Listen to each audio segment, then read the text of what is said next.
Keep tuned now for Father Knows Best. Tomorrow evening, you'll enjoy the fine comedy programs of Phil Harris and Alice Faye and Bob Hope.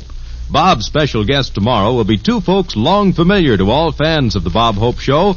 For tomorrow night, Miss Vera Vague and Mr. Jerry Colonna will be in the Hope Spotlight. It'll be like old times to have these three fun makers back together on one show. So be sure to tune to the NBC Radio Network tomorrow for laughs galore on the Bob Hope Show. Then stay tuned for Phil Harris and Alice Faye in another mirth-filled 30 minutes of comedy. That's tomorrow on NBC. And now it's Father Knows Best on NBC. Now listen to Father Knows Best, transcribed starring Robert Young as Father.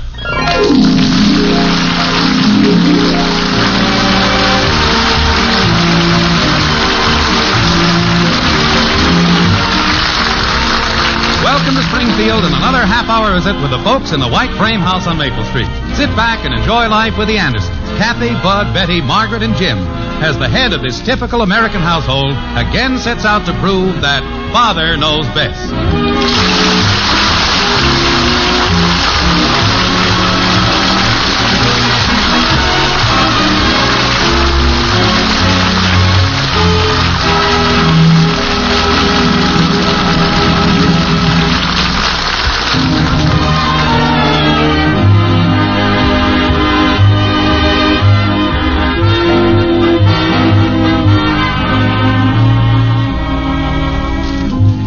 Most Americans, a bank is a fairly familiar institution. It's the place where you keep your money. It's the place where the guard in a uniform rocks back and forth on his flat feet and watches you with a suspicious eye while you try to find the line that will move the fastest. Never do. However, there's one American by the name of Jim Anderson living in Springfield who feels that his particular family holds the national, if not the international record for knowing less about the functions of a bank than any other group of humans on the face of the earth. How did he reach this conclusion? It all started one Saturday morning when Jim was at his desk in the den going over his checkbook. Like this. 6250 less 12. That was on the 23rd. 975 to Snow's drugstore on the 24th. 2480 for groceries. 650 to A.G. Clark. Bud! Yeah? Stop that confounded racket. What does it sound like? It sounds terrible, and I'm trying to work down here. Does it sound like a duck? I don't know what it sounds like. Just keep it quiet. That's what it's supposed to sound like. A duck. All right. A mallard duck. All right. A mallard duck that's lonesome. All right. Bud. Okay. Oh. Now, where the heck was I? Are you in here, dear? Yeah, what is it, honey? What are you doing? I'm trying to balance the checkbook to the accompaniment of a flock of lonesome ducks. Ducks? I don't know. Bud's upstairs making strange sounds. I swear, this is the noisiest house. Sounds fairly quiet to me. But wait till the next flight of mallards go over. Oh, what I came to tell you, dear. We're going out tonight, and the cleaner is bringing your suit back today. You'd better give him a check. A check? What for? You paid the cleaning bill just last week. I did?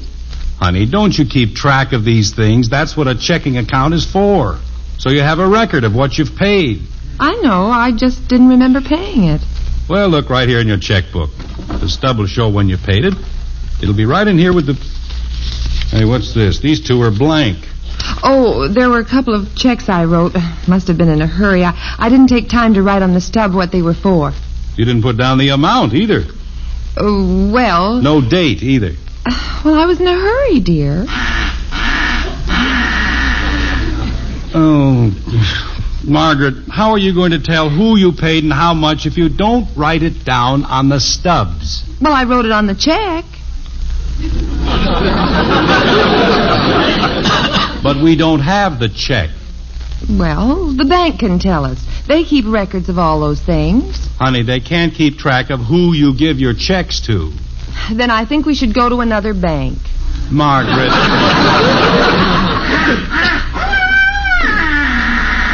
Bud! That was geese. Can you keep it quiet, Bud? Wild geese. You'd better stop it, Bud. You'll have a wild father. Anyway, you're familiar enough about banking, Margaret, to know that your check stubs are your only record of what you've paid. I know, dear, so I forgot to write it down on the stubs. Look on the back of the checkbook. I sometimes jot things down there. Back of the checkbook. Yeah, what's that written down there? Call Alice about the prunes. Oh, I've got to do that. Margaret.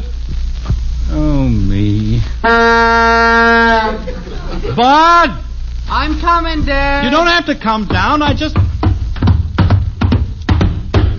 swear I'm going to take those stairs out and put in a ladder. How do you like this one, Dad? Oh, Bud, what in the world are you doing? Does this sound like a moose? It sounds like a cow with her tail caught in the barn door. Joe and I are going into business. Moose calls. Well, that sounds like a nice practical enterprise. Must be literally thousands of people with a burning desire to call a moose. Yeah, we're going to make all kinds of calls. Good. Why don't you make one down the street somewhere? I'm trying to do a little work. The idea is you make a noise like an animal, and then another animal hears it. Yes, I get the idea. Like the moose, for instance. Now, a moose, he hears that, and he says to himself, "Hey, man." I thought this was a moose. Yeah. Well, he says to himself, "Hey, moose, what have we here?" Yeah, I know, Bud. So he comes running to take a look. I understand the principle, Bud. Now, why don't you go down to Joe's house and... We're going to sell kits. Kits? Yeah. You buy a kit, make your own moose call, duck call, or whatever you want to call. We're going to make kits for calling anything you want. Well, that's fine, but Would you like to invest some money in the company, Dad? Not right now, Bud. We got a good name for it. We're going to call it the Irresistible Noises Corporation. Well, fine. When I see Irresistible Noises preferred on the stock exchange, I'll consider it. We only need about $20 to get started, Dad. Not today, Bud. But, gee, you got your checkbook right there. All you have to do is write out a check. I can see that a certain innocence about the cold facts of checkbooks tends to run in this family. Huh? But you don't just write out a check when you want money. I know. You got to cash it. It's true. But there is also another factor involved. Trivial, I grant, but nonetheless to be accounted for. That is the little matter of having money in the first place. I just remembered. One of those checks in my book I wrote for Kathy's dress. Well, good. How much was it? I think it was $7.85. All right, we'll put that down. Or was it $8.75? Honey, there's a difference. These amounts have got to be exact or I can never balance my books. Why do you have to balance them? So that my figures here in the book coincide with the amount in the bank. I have to know how much money we have left in the account. Why don't you call the bank and ask them? But banking doesn't operate that way. Oh, that other check was to the milkman. I just remembered. What was the amount? I think I have it written down on the telephone pad in the kitchen. Oh, this would make a bookkeeper's hair turn gray. How about the $20 for the company, Dad? It's a gilt-edge investment. Not today, Bud. I could give the money right back to you. Oh, how do you figure that? Easy. I'll get a checking account for the company, and I'll give you a check for $20. But if you give me the $20 back again, you're out of business. Why? Because you don't have any more money. Sure I do. I gave you a check. I still have the $20. You don't either. I take your check down to Snow's drugstore and cash it, and I have the 20 back again. Not my 20. Then where did I get it? From Snow's drugstore. Bud, look. Father! Yes? Can you come up here a minute? I'm busy right now, Princess. What is it? I'm upstairs. I can't come up there. In my bedroom. Bud, will you tell her? He's busy! Never mind, I'll come down. Dad, maybe I could get a loan from the government. Yeah, drop a line to the Treasury. Father, look what Aunt Harriet sent me for my birthday. $25. Well, that's fine, Princess. Try to hold on to it. At least until this afternoon. I don't see any $25. She didn't send it in cash, stupid. It's a money order. Money order? It's much the same thing as a check. Hey, that's pretty good. Where do you order the money?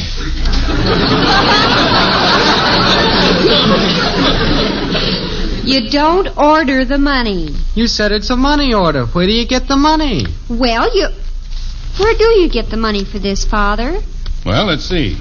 That's a postal money order. You can get it from the post office. Who sent it to the post office? Nobody sent it to the post office. Then how are you going to get it?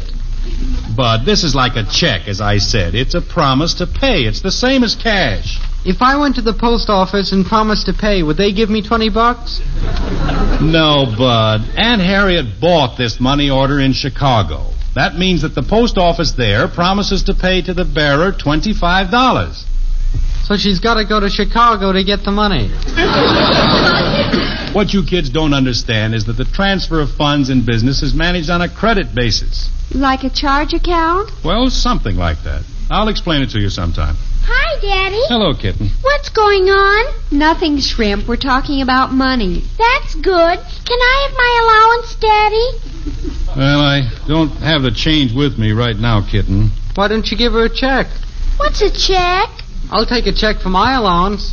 What'll I do with this money order, Father? If I were you, I'd put it in the bank. I thought you had to go to the post office. No, just take it to the bank, open a savings account, and they'll take care of the whole thing.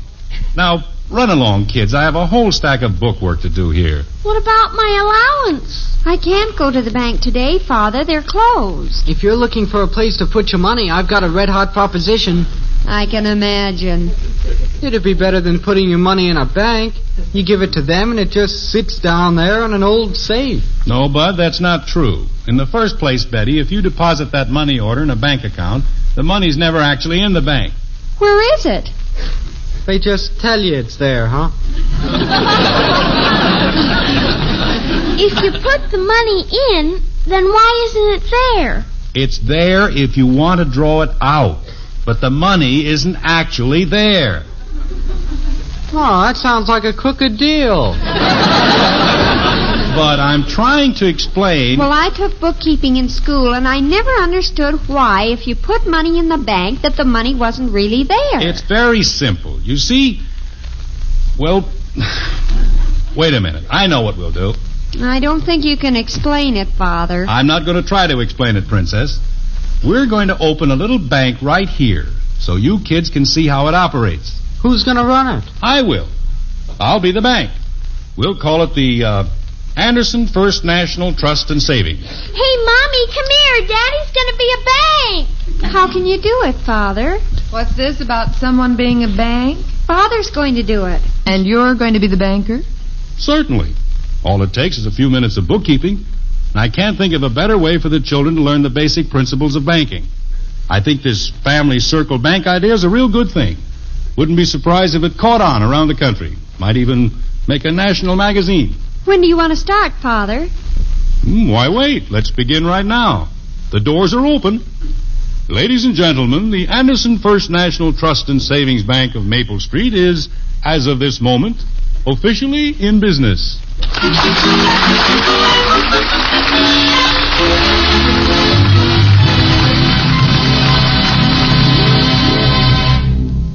Act 2 of Father Knows Best in just a moment. There's wonderful radio entertainment all day long when you keep your dial tuned to this same NBC station.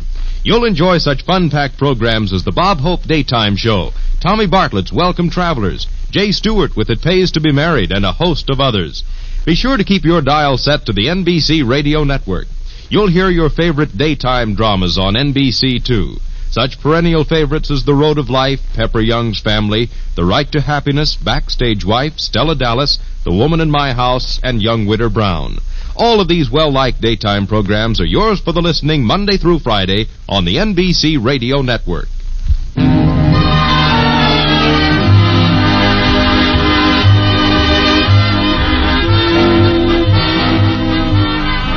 Well, there's a new bank in Springfield. It's called the Anderson First National and is the brainchild of Jim Anderson, who is also president, vice president, chief teller, and head bookkeeper.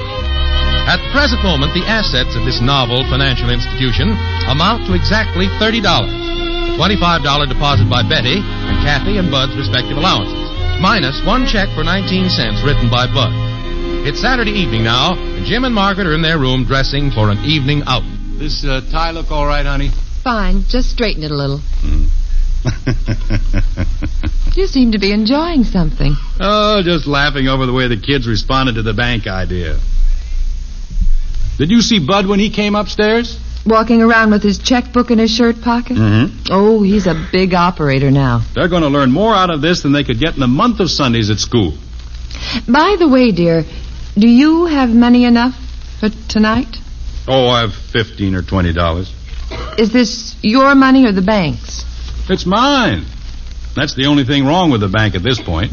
The depositors haven't put in any cash. I just have Betty's money order and Bud and Kathy's allowances on the books. And speaking of the books, I wish you could remember that other check you wrote. Who you made it out to and what it was for. I've been trying to recall. I'll think of it. You'd better hurry, dear. We're supposed to meet the Williamses at 6:30. Plenty of time. Father, I just talked to Ralph, and he wants me to go to the church bazaar with him tonight. Well, good for Ralph. I'll need some money. All right. Make out a check, put it through the bank. I left my checkbook down in the den. Are you coming down? Be there in a second. Now, you see how much better this is, honey?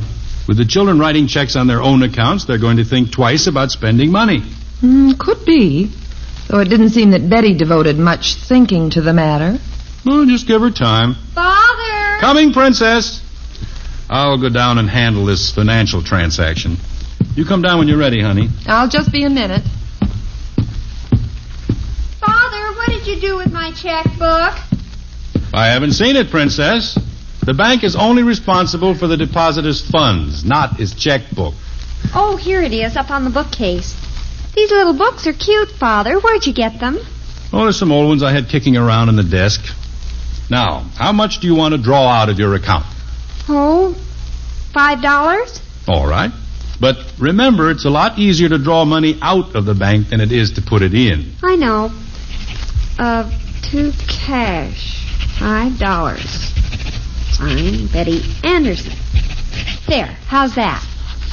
That looks all right. Hey, is the bank open? For a few minutes. You'll have to get in line. Now, there you are, Miss Anderson. $5. Thank you. Now, what can I do for you, young man? I want to get a loan from the bank.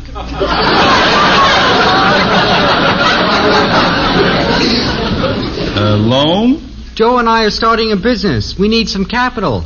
Not to make more of those moose calls. No, we gave up that idea. It's only good during hunting season. We got a real practical business that's good all year round. Well, a bank is always interested in aiding any new and constructive enterprise.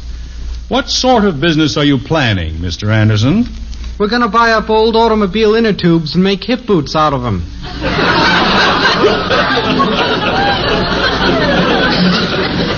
Hip boots out of inner tubes? Not a bad idea. Yeah, if you can find enough people with curved legs. We figure we can make $10,000 the first year with no trouble at all. How much do you think you'll need to get this hip boot factory off the ground? About $10. Well, this is the way a bank operates. We take the capital placed with us by our depositors and put it out in good interest-bearing loans. You'll have to pay interest on this loan, you know, Mr. Anderson. That's about 6% per annum. Oh, I don't want any annums. That means 6% a year, Dopey. Oh, well, that's okay. Do I get the loan? Well... Wait a minute, Father. Do you mean you're going to lend him the bank's money for that silly business? Well, that's the way banking operates. But you'll be lending him my money. That's all right. It isn't either all right. I'm not going to let him buy old inner tubes with my money. Now, just a minute. The loan is going to be secured. By the way, Mr. Anderson, when a bank lends money this way, it has to have some collateral. Oh? Do you have any collateral to put up? I don't know. What is it? Collateral, lame brain, is something you put up to guarantee that you'll pay the money back. What do you have in your company that you could put up? Well, all there is in the company is just me and Joe. I could put Joe up.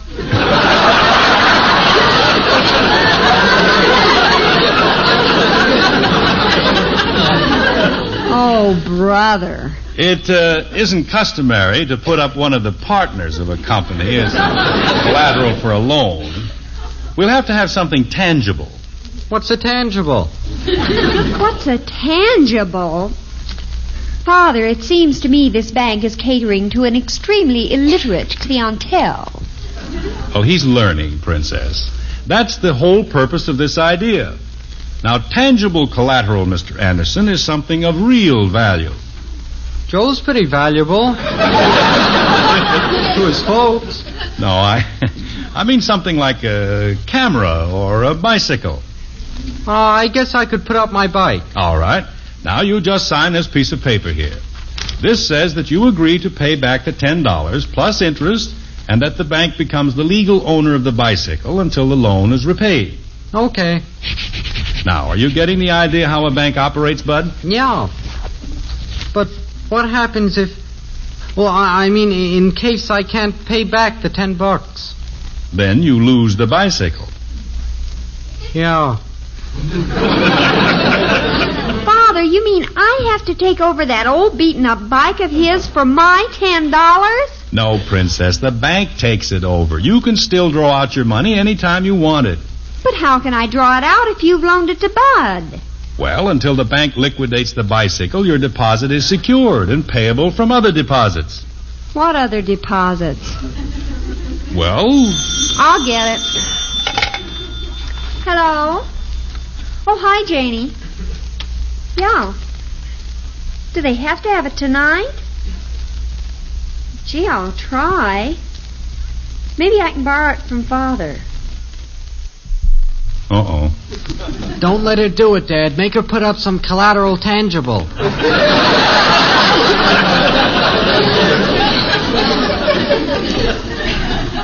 Yeah, well, thanks for reminding me. See you tonight. Problems, Princess? Father, I need $50. It's for our Glee Club trip to Omaha next month, and they have to have the cash in advance. Don't do it, Dad. You'll have to take over Omaha. Well, you have $20 in the bank. That means you'd have to borrow another $30. That's a pretty big loan. I could pay it back out of my allowance. Where's the collateral?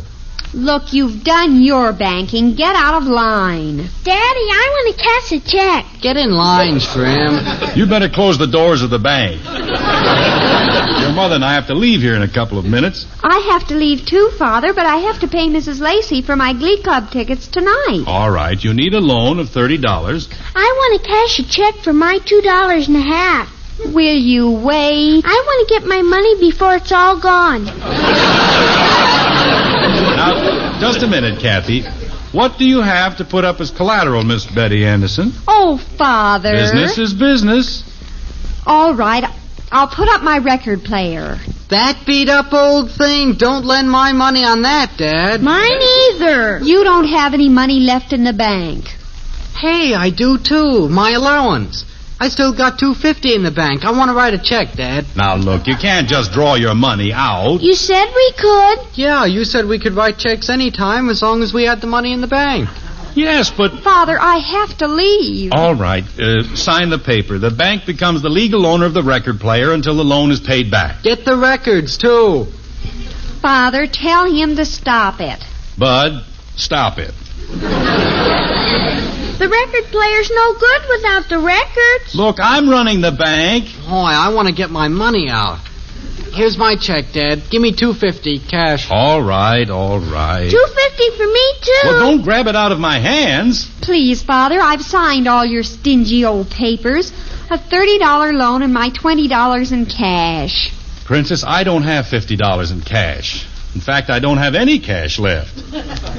Oh, I'm sure glad I got my money out of this bank.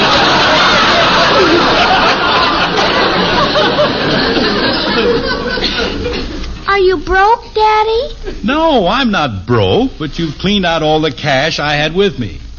I'll give you a check, Princess. On what bank? On the bank downtown. Oh, okay. You'd think you kids didn't trust me. All right, there you are, Princess. Thank you, Father. Well, I'm ready, dear. Are you? I guess so, but... Bye, Mommy. Bye, Daddy. I'm going over to Patty's. We'll pick you up over there when we come home, Angel. Well, are you finished, Mr. Banker? Yes, I'm finished. Bye, everybody. I have to meet Ralph. Betty, just a minute. What is it, Father? Where is that record player? Oh, I think it's over at Janie's. Over at Janie's? It is, unless she loaned it to Marcia. Bye. Dad, I'm going over to Joe's. I'll see you. Bud, hold it. Yeah? Where's the bank's bicycle? Oh, I don't know. I think Fred Cleaver's got it. So long. Now, wait. Something wrong, dear? Margaret, I've been swindled. By my own children. I take it the bank isn't doing too well. I can't understand it. It was such a good idea. How much capital do you have on hand? Capital on hand? Are you kidding? The bank is broke and I'm out $40 of my own money. I don't even have any collateral. Well, it was a good try, dear. But possibly you're not cut out for the banking business. I just can't figure out how they did it. It wasn't intentional, I know, but they cleaned me out. I haven't a nickel. We can't even go out tonight. Yes, we can. How, may I ask? I remembered what I wrote that check for. It was for cash yesterday, and I still have $20 left. Well, bless you. Shall we go, Mr. J.P. Morgan?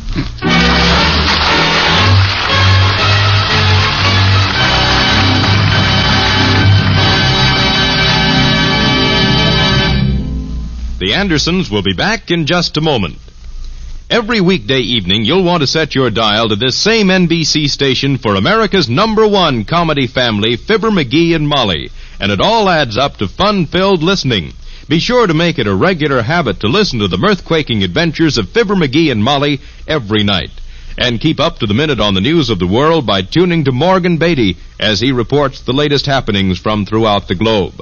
Also a 5 times a week feature on NBC is One Man's Family, the intriguing adventures of Mother and Father Barber and their bewildering offspring. Listen to all of these programs every weekday evening on the NBC Radio Network.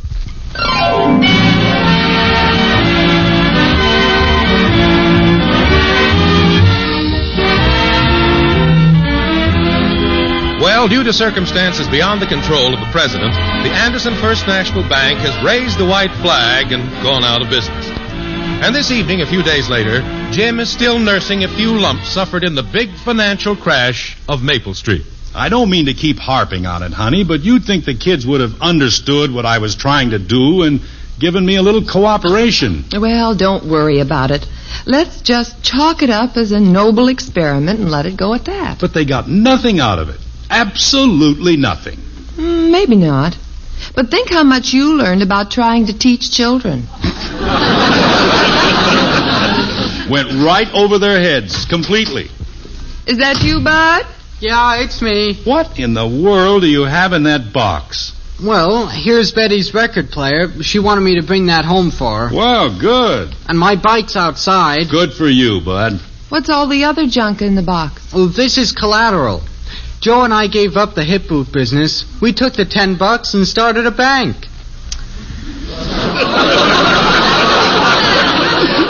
Well, you see, honey, like I said, they learned a real lesson.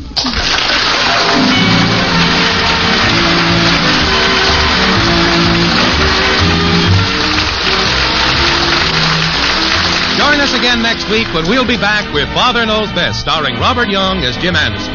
Father Knows Best is an NBC Radio Network production in cooperation with Cavalier Enterprises.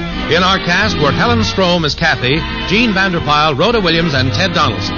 Father Knows Best, based on characters created by Ed James, is written by Paul West and Roswell Rogers, directed by Arthur Jacobson, and transcribed in Hollywood.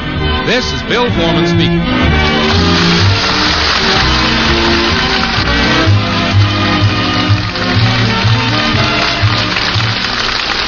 Tonight, play Truth or Consequences with Ralph Edwards on the NBC Radio Network.